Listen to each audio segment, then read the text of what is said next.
Welcome to the Forever 80s podcast, hosted by Liz Worth, where we talk to fans, artists, collectors, and more about all the things we love about the 1980s. All right. Hello, everyone. Welcome to the Forever 80s podcast. I am Liz Worth, and I am so excited to welcome Miranda Worby today, who is a UK-based My Little Pony collector. Miranda, welcome. Hi, everyone. Thank you for having me today. Oh, yeah. I'm so excited that you're here. So I, in preparation for chatting with you, I saw that you have been into ponies since you were really, really, really young. Yeah, since I was about 3 or 4 years old. Yeah, My Little Pony has always been there since then. So I'm curious about this. Did you go through any phase as you got into your teens where you didn't like My Little Ponies, or were you always loyal to your toy collection? I mean, definitely. When I was just saying the other day online, when I was about 13, I brought my last Generation 1 My Little Pony.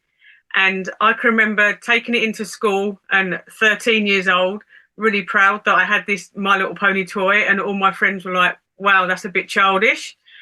That's a little bit babyish for you to have. So it got me thinking a little bit. And then I suppose I was about 14 and I came up with the idea of packing all the ponies away and putting them in a box. And instead of having ponies on the shelf or in the bedroom, it was music CDs and all that type of thing. So I definitely moved more over to a music and band side of thing. And the ponies did get packed away, sadly. But you held on to them, though.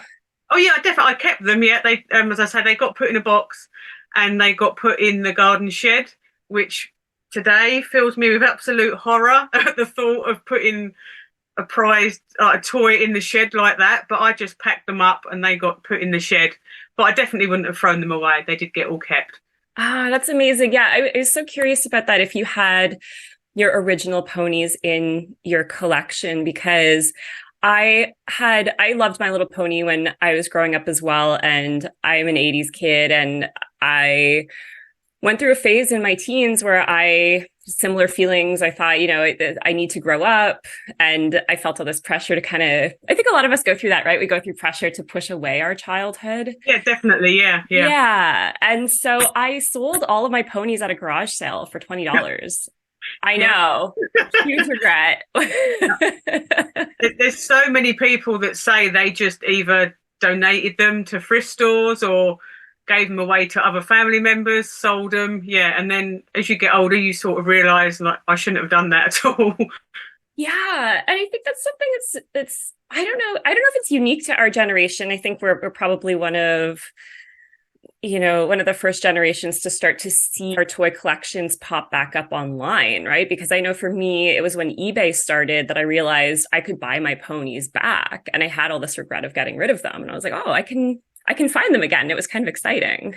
Yeah, I mean, that's how I got back into it as well. I found eBay in the late 90s and I realized, like, hold up, I can get ones I didn't have when I was a kid. I could get the ones. I did leave some at my friend's house.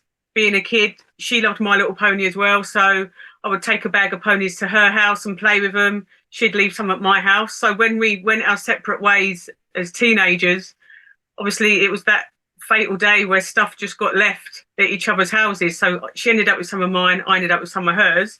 But then eBay made me realise, like, it just opened up a world of being able to buy all the ones that I was missing. And that's where it started mainly for me as well, thinking I can collect every single one that there ever was. And that was my idea with them in the end, to get them all. Yeah, there's something I think ironic about how we look at our childhood and what we decide to do as adults. And because when we're kids, I think a lot of us tell ourselves, if I had money, I would buy all the toys I wanted, right? And then we grow up and we start working and we start making our own money, but we've moved on from all of these things that we used to really want. And so there's something I think really satisfying for those of us who are into toys or into, or who want to maybe replace an old collection that we're nostalgic for, where we have the freedom to do that, but not everyone embraces it. Yeah, oh, definitely. Yeah, I mean, I get a lot of people say to me, especially with a generation thing. Like I was 40 in December. So a lot of people that are approaching that age now start thinking of the toys they had when they were a kid. And a lot of people, like even myself included, my parents didn't have the money when I was a kid to get necessarily a toy that I wanted or a play set. But now you're older and you earn your own money, you can go out and buy whatever. It sounds silly. You can go out and buy whatever you want. So I think a lot of people, the first thing they think of is the toys that they had when they were a kid. And that's why you end up going back and trying to buy them all, I guess. Why do you think we're so drawn to the toys that we had? I think it's definitely a nostalgic thing. For me, like with my childhood ponies, I can pick that pony off of the shelf as I've got them displayed now, and it takes me back to being, say, 10 years old again. And it's just like going back in time and where there was no worries, no stress, no problem, and you can just pick up that toy and it just takes you straight back. Yeah, and I think especially now, the world just seems so chaotic, right? And Yeah, it's nice to have a definitely. little something to escape back to, maybe.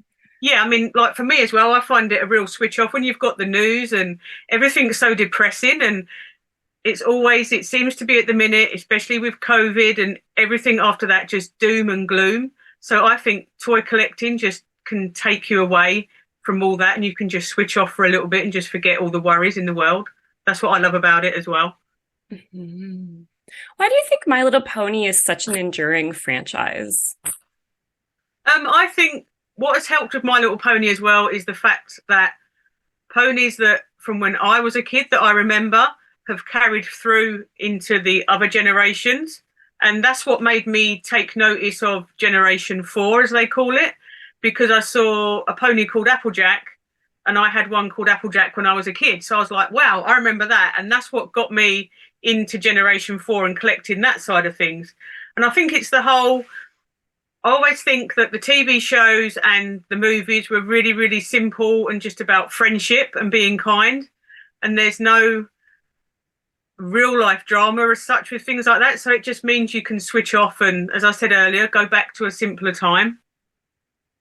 Yeah, it's just nice, right? It's like I think My Little Ponies are Yeah. they're cute, cute pastel colored horses and they're friendly and Yeah, I yeah. mean, especially the colours as well. As you said, the pastel colours, I think that draws people into just to see all the different colours. And I think sometimes it's good. When you grow up, things can become really boring. As an adult, you've got to know things are a set. You've got to paint your house a certain color. You've got to have that a certain color. You can't wear that. You can't do that, and it can become a bit boring. So when you see the pastel colors, as you say, it is just really bright, and it does take you back to just being a kid.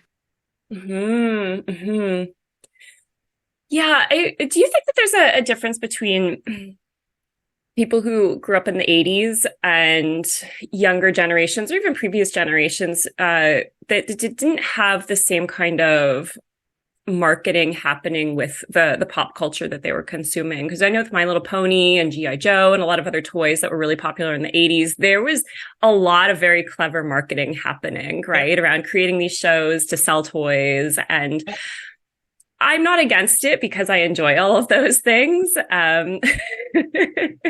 But sometimes people, I think, question the ethics behind it all, right? And I don't know how we've been influenced as a generation because of that.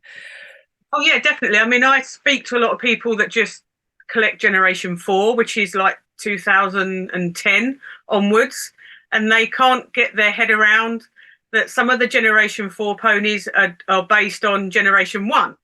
So they just are sort of in their Generation 4 bubble. And then when you try and explain to them there was a movie, there was TV shows, there was all the commercials that you would see on TV, as you said, the companies pumped kids TV and Saturday TV full of those toys so you could get them.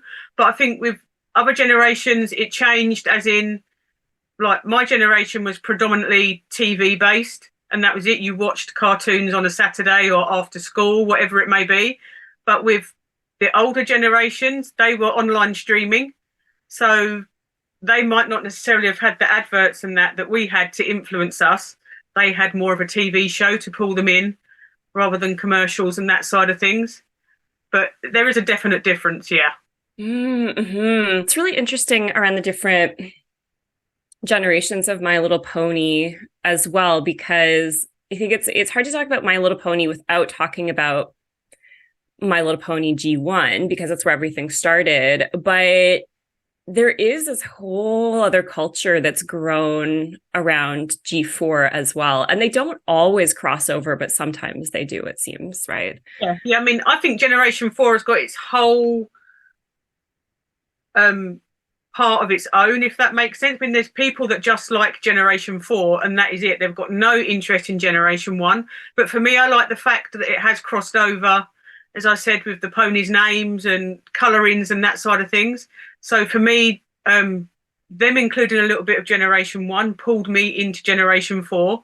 But I think for people that love Generation 4 on its own, I don't think Generation 1 interests them as such because Generation 4 is such a huge thing. It's unreal. That's just got its own like little world, which I don't think anyone can compete with in a way. It's just Generation 4 and that's it.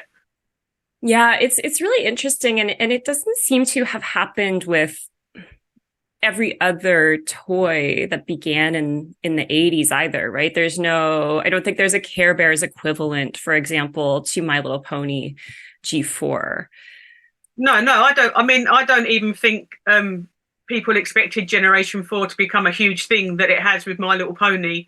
Anyway, I don't know whether that's down to the TV show or the movie that came out with that. But yeah, I mean, Generation 4, My Little Pony just blew up out of proportion.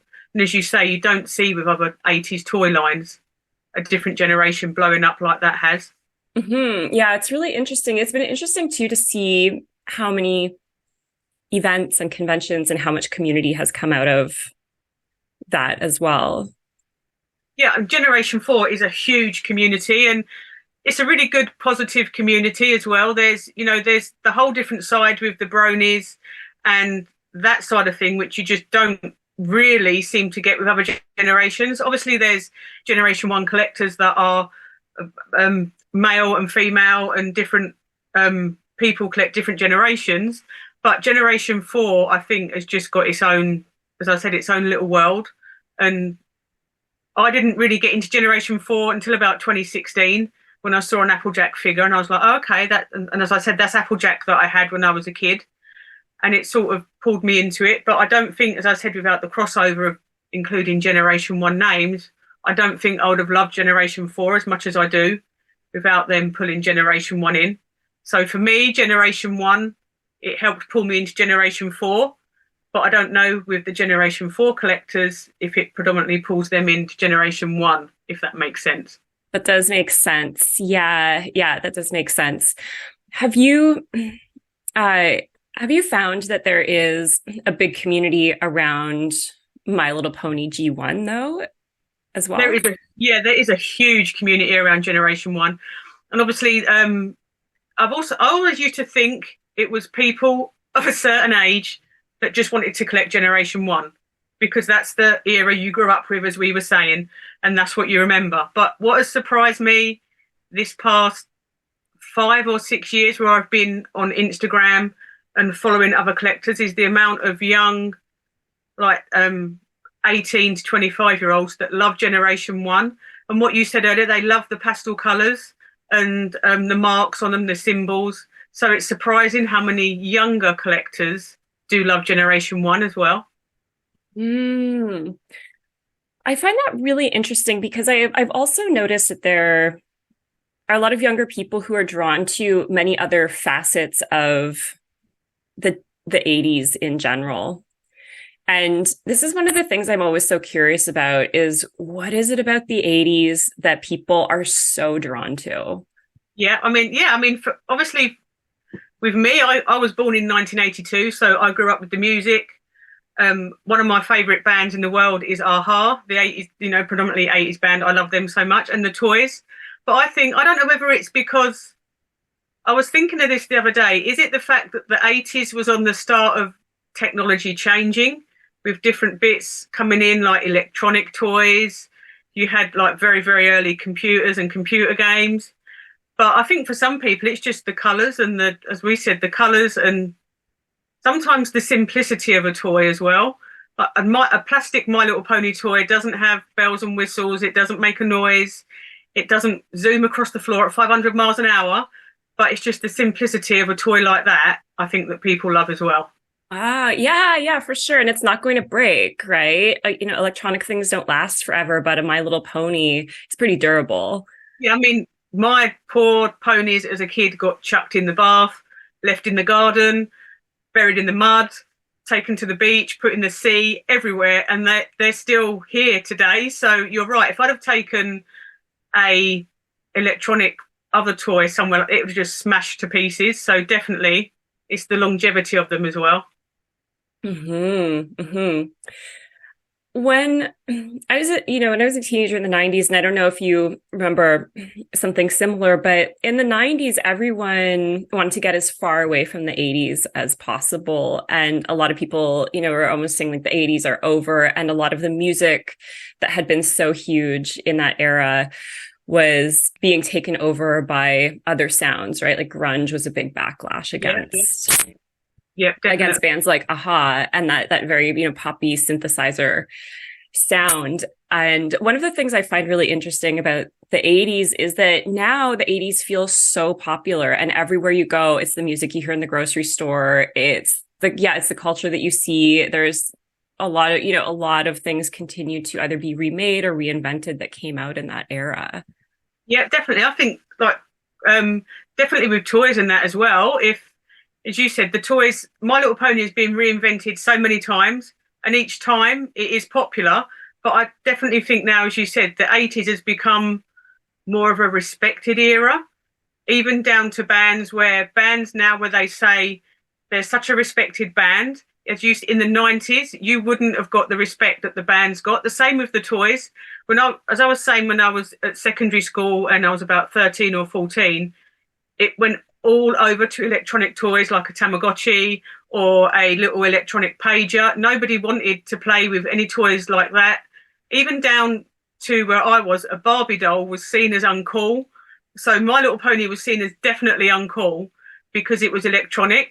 So me as a kid trying to hold on to that for as long as I could was hard because all my friends had moved on. And in the end, I did, as I said, move on. But for me, I didn't want to let that 80s toy go. But I guess times do change. But I think now it's become more of a respected thing. But you can look back, as I said, at bands, or you can look back at My Little Pony or other toy lines from the 80s, Care Bears, and see the longevity that it's got. To me, it's almost timeless. But at the time, you couldn't see that it had that longevity. It was just out of fashion, and that was it. Yeah, yeah, I know exactly what you mean. What do you think it says about our society when we are so quick to push our childhood away as we get older rather than make space for it? I think it's really sad in one respect. And I watched the film Big yesterday with Tom Hanks, and I was saying it's sad because obviously he's got the ideas as a kid and goes into the toy production company and gets a job. And I was saying they need to do more toys from a kid's perspective. It just wasn't cool as a kid when you get a bit older to like stuff like that. Sorry, I've forgotten what your question was. My mind's gone blank. Oh Sorry. yeah, yeah. Pushing out. What does it say about our society when we're so quick to push away our childhood? Yeah, I mean, for me, obviously with the pony toys, I've tried to hold on to my childhood as long as I can because it was a wonderful, happy childhood, and they bring back the memories. But I think sometimes you can be too quick to grow up, and you've got to pack that stuff away. You don't need it anymore. You're now an adult, and you sort of lose that little bit of innocence and sparkle that some kids have. I mean, I can remember as a kid just spending hours playing with My Little Pony and making up my own worlds. So yeah, pushing it away. I think everyone needs to, from my point of view, everyone who hasn't got a toy from their childhood needs to go and buy a toy from their childhood, and it will open up your imagination again. And you hold that toy in your hand and you'll be taken back to when you were a kid again, definitely.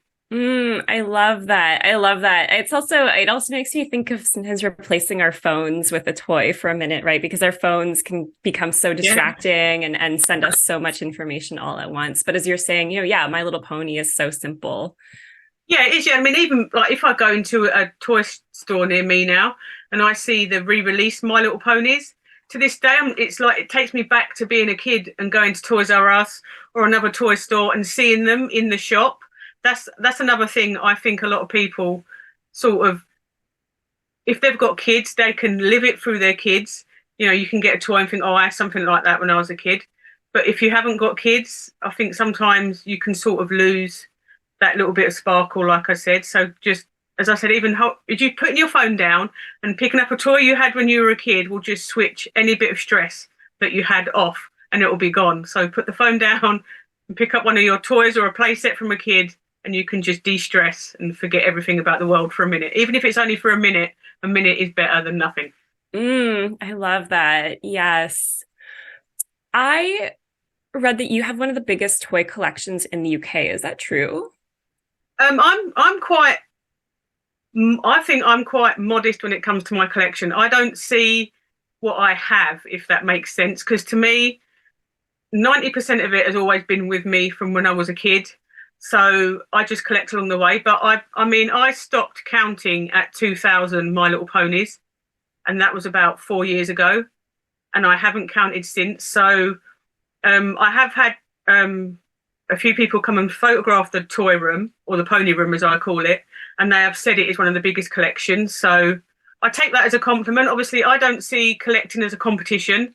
To me, if you've got one toy from that generation that you love, or if you've got 5,000 toys, you've got a collection. It has to start somewhere. And people always say to me, how did you get so many My Little Ponies? And I want that many. And I'm like, well, I had to start somewhere. When I was a kid, I got my first My Little Pony. I got one. So I started with one as a kid. And it's taken a good 25, 26 years of serious collecting to get to where I am. But I'm quite proud of the fact, like for me, I want to preserve it for other people to see as well. So I'm quite proud of the fact I have got quite a big My Little Pony collection for people to come and see as well. When you first started buying My Little Pony on eBay and building up this collection, were you intentionally becoming a collector, or was this more of an organic process where you just thought, like, I want to buy some ponies and it just built into something more? Yeah, I mean, I started when I was a kid. There were certain ponies that I wanted from the movie or the TV show, and you couldn't always get them in the UK. So when I got to the stage where I could blow all my money that I was earning on eBay each month, um, it sort of became a slow process of picking. Oh, I wanted that one as a kid. That's on eBay. I'm going to buy it, and then it progressed really quickly onto realizing how many there were because I didn't realize until I looked on certain early My Little Pony websites and was like, okay, there's quite a few that I haven't got. I didn't realize. And buying big, big boxes stuffed full of My Little Ponies, and they were dirt cheap, like $15, $20 from America. And I could pay about $15 to get them shipped to the UK then in the late 90s. So, say $30, I could get a big box of My Little Pony, and then my collection grew pretty quickly from that. Wow. Yeah, it's amazing. And for people who are listening who haven't poked around online and looked at My Little Pony listings on eBay or Etsy or elsewhere, now I think people would be surprised at some of the prices on certain ponies, especially if they're still in the box. Yeah, I mean that's what's really scary for me now is how much prices have gone up. And I think, again, that's a generation thing. All of those people from the 80s are reaching that dreaded 40 age and they start to begin looking for the toys they had as a kid. So everyone starts looking and then the price escalates quite a bit. Then you get past that age and then you sort of forget about it again and the price goes down a little bit. But I can remember late 90s picking up mint in box generation one for £5 on eBay. And my one regret still to this day, there was a mint in box. I'm trying to remember who it was. That's how much I regret it. But there was one that was mint in box for £5. and I had about £15 left out of my wages that month, and I brought two, which left me with £5, and I didn't get the other one that this seller was selling. And my one regret to this day is that I didn't get it, because now it's not always about the money, and for me it's not, but now it's worth about £350. So now I don't think I have any hope of getting it mint in box. So yeah, I mean, prices, they vary so much as well. You'll get people that will tell you a pony is rare and it's not rare at all, and it's worth about £10, but they'll try and sell you it for £50 or £60. So I think obviously research is important as well, because I've made the same mistake as well. When I first started collecting, I would pay a little bit more to get that pony that I wanted, rather than wait. If you just wait a couple of weeks and another one will appear, there will always be another one appear. So don't waste all of your money on one that's very much overpriced, when you could get it a little bit cheaper a few weeks later and let you go and buy another one in the meantime as well. Oh, that's really good advice. I think that's good advice for doing anything vintage, because what I've noticed is that sometimes people conflate vintage items or valuable items. And just because something is vintage doesn't mean it's valuable. Yeah. I mean, you can slap a vintage tag on anything and people just put the price through the roof. And I was talking to a guy who works at a local auction near me, because they had some My Little Pony items in. And he was saying his son collects video games, but he collects the early 2000 video games, which are now classed as modern vintage. So even with My Little Ponies Generation 3, My Little Ponies from 2003 onwards are now classed as modern vintage. So you see online for sale modern vintage, they'll slap that vintage price tag on it just because it says vintage. And as you said, just because it's vintage doesn't mean it's valuable at all. Yeah. And I think some of the details that you're talking about, such as, is it in the box? How many did they make, right? Was it a limited edition? All of those things are important to consider when we're collecting anything or looking at anything vintage, because you're right. There's no shortage of stuff in the world. And there are some ponies that they made a lot of that edition or that model of pony, right? Yeah, and plus as well, as you said, condition. I mean, for me, when I first started, I didn't care if it had a haircut. I didn't care if half of that cutie mark had been erased off by a kid, if they had names on the bottom of their hooves. It didn't bother me. I just wanted to hold that pony in my hand and finally say, I've got that, after wanting it for all those years.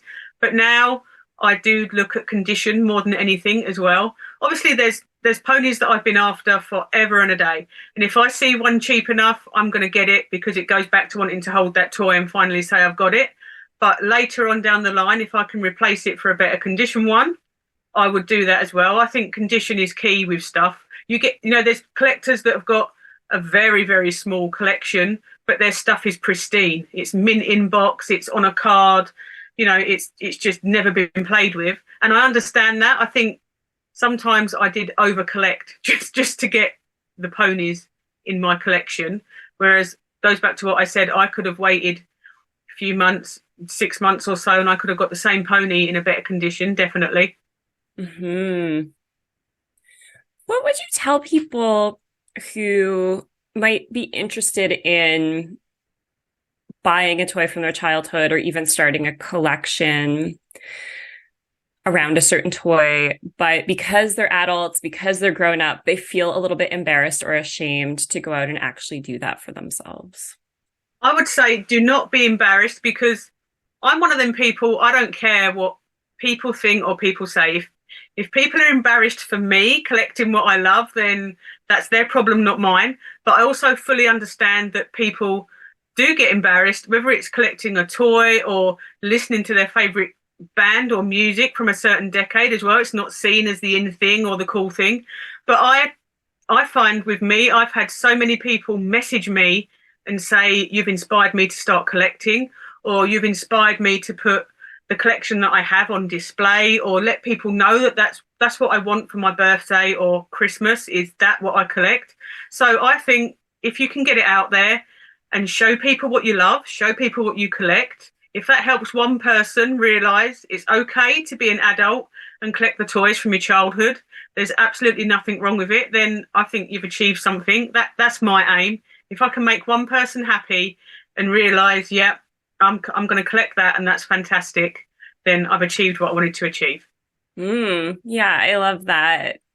Do you attend My Little Pony conventions?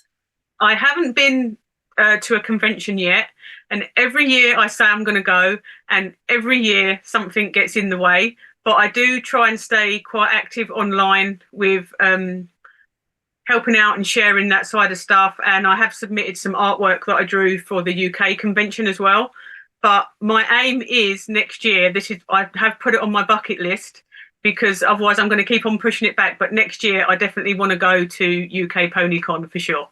Oh, amazing. I love that as a goal. Yeah, I've been so fascinated watching all these conventions pop up because again, it really speaks to the culture and the community around My Little Pony. And I don't think that, once you start to look at what's happening there, I don't think people always realize that there's a lot going on, and they have sometimes people speaking at these conventions who were creators of My Little Pony, right? They were involved in the production, involved in the animation or the ideas behind them. And there's a lot of artistry and creativity behind a franchise like this.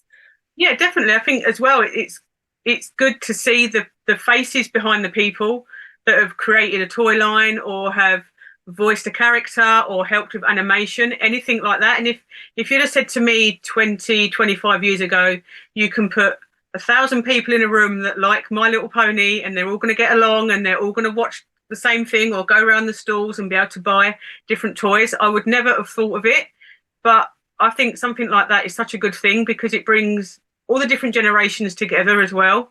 Especially like the UK PonyCon is celebrating Generation 1 right the way through to Generation 5 this year. So it just brings everyone together. You're not stuck with someone saying they like Generation 4 and Generation 1 saying, well, you can't join in on this. It's everyone. If you love My Little Pony, that's it. Everyone's in the same boat. And I just think that's a wonderful thing to be able to bring people together for a couple of days. Yeah, I love that. I mean, but it would be so weird if My Little Pony people were mean, right? Yeah, I mean, It makes sense that it's so inclusive. Yeah. I mean, yeah, like you can't join. You like Generation 4. There's people that just like a certain generation and that's it. But it's the same as anything that you like. There's always going to be someone who's doesn't agree with something or doesn't like what you do. It just is what it is. But 99.9% of us, we're okay. Yeah, we're good. I love that. So would you say then that there's a community around My Little Pony, but what else is My Little Pony? Is it a community on its own? Is it a subculture? What is this movement that seems to continue to exist around it? I definitely think there's a subculture to it as well. I mean, there's people collect My Little Pony who collect all other 80s, 90s toys as well. I mean, I would love to collect other toys that I remember from when I was a kid, but I know I would run out of room so fast. So that's why I stick to just My Little Pony, which is my favourite anyway. But I definitely think there is a big subculture that goes with it. And for me, it's about friendship and kindness and just being there for each other as collectors. As I said, if I can help someone out, if they're after a certain character or figure, and if I've got two of them or whatever it may be, because if I'm out and I see a My Little Pony, I'll always pick it up if it's in a thrift store, secondhand store. I'll always pick it up even if I've got it. So if someone's looking for it, I will try and help out. But I definitely think there is a big, good community with My Little Pony as well. And even where I live locally, I've had people come and visit the pony room. I've had people stop me in the supermarket and say, I've seen you online. Can I come and see the pony room? So it's good in that aspect because it's also community-wise for me. When I moved here, I didn't know anybody. I moved about 150 miles from where I used to live. So I didn't know anybody, but I've moved here. And because of My Little Pony, I now know people in the community. So it's definitely widened my horizon outside of the pony room, shall we say, as well. Oh, that's amazing. Okay, I love that. I love that. Miranda, thank you so much. It's been so great to talk to you and hear your thoughts and your stories about My Little Pony. How can people find you online if they want to learn more? I'm on Instagram and TikTok under the name of Sniffing Plastic Ponies, which was a little bit of a joke. And then it became my username because My Little Pony has a distinct plastic smell, as they say. I'm also over on Twitter very, very occasionally, or X as it's called now, under the same username. But I'm predominantly on Instagram and TikTok. And over on Instagram, I do try and do it a real positive community and get everyone, all the generations involved as well. So it's not just Generation 1, even though that's my favourite generation. All generations are welcome over on Instagram. Mm-hmm. Yeah, I love that. And you also collect fake My Little Ponies, right? You're about all the ponies are invited. I love fake My Little Ponies. Yeah. They're just so ugly. It's fantastic. I love the fact that other toy companies had to rip off My Little Pony to get something to sell. That's what they just make me laugh so much. There's a real ugly one whose nickname is Rinse and Spit because it's got teeth. And I got that as a kid as a Christmas present from my nan. And I was really excited to get a My Little Pony. And as a kid, I undone the package and I was like, okay, what is that? If you Google Rinse and Spit My Little Pony, you'll see the monstrosity that it is. But she's sort of become the mascot for Fakey Friday online, where everyone shares their ugly fake ponies. And I think they're so funny. It's great. I just love the fact that, as I said, that other companies had to rip off My Little Pony to get a toy that would actually sell for them. I think that's great. I think that's so sweet. I love that all the ponies are welcome in your world. Yeah, I mean, when I was a kid, I didn't really care if I got a My Little Pony and it was fake. I would still play with that as I would the other ponies. They were just like the ugly relative as a kid. When I was playing with My Little Ponies, the fake pony would be the ugly relative that would come and visit. And that was, but I just, yeah, as long as I had something that resembled a My Little Pony, I was happy, and that's it. I didn't care whether it was fake or real.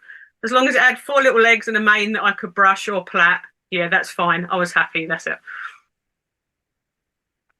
All right. Well, thank you so much, Miranda. It's been so great to talk to you. And I think this is, it's just great. It just makes me so happy that you have all these ponies. And it's been wonderful to chat. And thank you to everyone for tuning in to the Forever 80s podcast today. I will talk to you again soon. Thank you very much for having me. You've been listening to the Forever 80s podcast hosted by Liz Worth, where we talk to fans, artists, collectors, and more about all the things we love about the 1980s. If you like this episode, let us know. Hit subscribe, leave a review, or share it with a friend. Thanks again for tuning in, and we'll talk to you soon.